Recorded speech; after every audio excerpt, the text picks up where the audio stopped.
Jadi kaitannya dengan swalayan, kaitannya dengan PDRB. PDRB itu adalah produk domestik regional bruto atau nilai total barang dan jasa yang dihasilkan dalam suatu wilayah selama periode tertentu. Nah, jadi begini.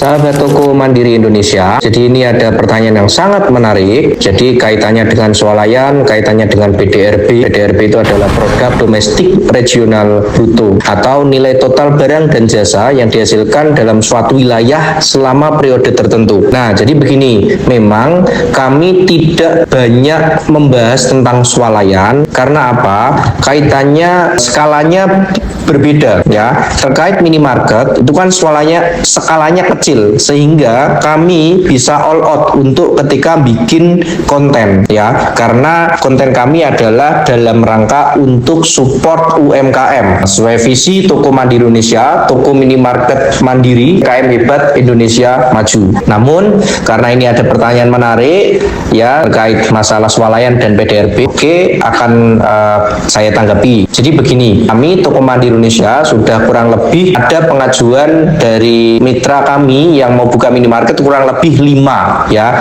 Yang kami akses itu cuma 2 yang sudah pernah kami buka. Jadi 3-nya tidak kami akses. Dari 5 itu 2 kami ACC terus dan sampai dengan sekarang sudah berjalan. Terus 3 tidak kami akses atau tidak kami sarankan. Ada satu lokasi yang tidak disarankan untuk buka swalayan, tapi kami menyarankannya ini pasarnya minimarket. Selang 3 atau 4 bulan kemudian malah dibuka swalayan besar juga. Dan setelah pernah kami juga mampir, ternyata juga sangat berat menurut kami karena syarat-syaratnya tidak masuk terkait masalah lokasi. Karena terkait PDRB ini kita benar-benar yang pertama harus tahu tujuan dan segmentasinya dulu ya. Lalu kita kumpulkan data-data yang relevan. Jadi PDRB per kapita, terus populasi termasuk jumlah penduduk, kepadatan, demografi, usia gitu.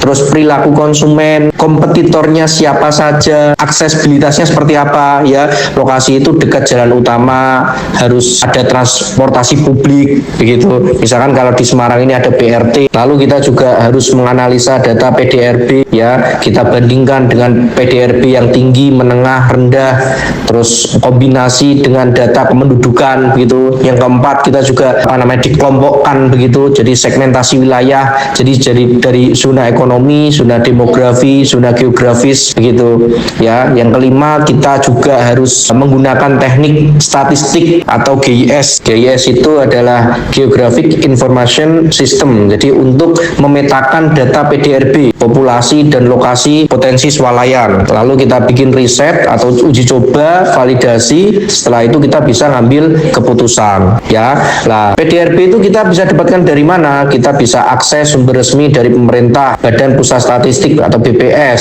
ya. Jadi kita bisa mengunduh laporan publikasi karena data-data begitu kan di pemerintah kan update terus ya. Terus kita cek di lapangan seperti apa, apakah sesuai, atau kita juga bisa langsung datang ke kantor BPS minta data PDRB. Jadi kita juga bisa menggunakan data dari sumber-sumber lain, referensi-referensi lain, supaya kita tidak terjebak di satu sumber informasi saja. Jadi prinsipnya begitu, sahabat Toko Mandiri Indonesia, terkait analisa atau visibility study untuk swalayan ini memang kita tidak pernah post, kita tidak pernah publish karena ya untuk menjaga privacy. Kalau yang sudah kita buka, kita jaga privasinya supaya tidak sembarang kompetitor datang, kan nanti tinggal copy paste dia begitu ya. Jadi etika bisnis yang ada, jadi kita menjaga privacy, tidak hanya kepentingan kami bikin konten, ya seperti itu. Begitu sahabat Toko Mandiri Indonesia, mudah-mudahan apa yang saya sampaikan ini bisa menjadi manfaat. Terima kasih. Assalamualaikum warahmatullahi wabarakatuh.